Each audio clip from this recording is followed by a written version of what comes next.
You're not quiet everywhere. You're quiet in exactly one kind of room. Think about it.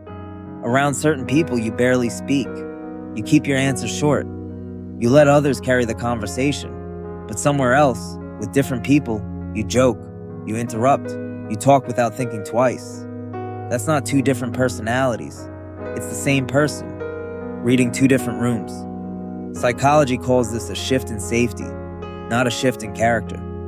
Your brain isn't broken in the quiet room. It's protecting you. So what is your brain actually measuring before it decides how much of you to show? Picture a work meeting. You say almost nothing.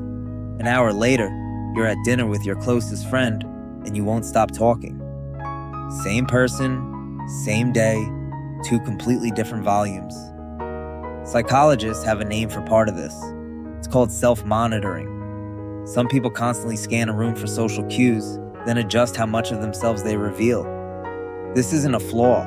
It's closer to a built-in filter, quietly asking, is this worth it here?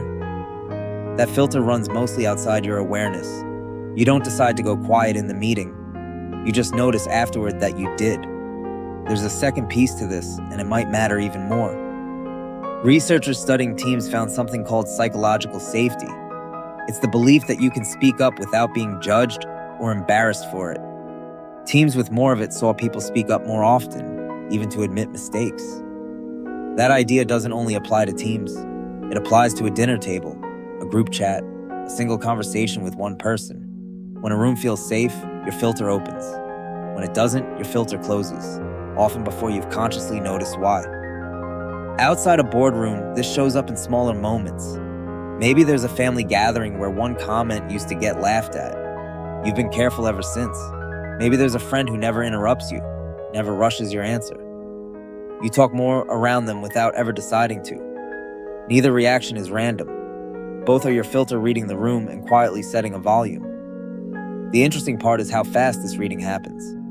It's not a conscious decision made sentence by sentence. Most of the calibration happens before you've said a single word.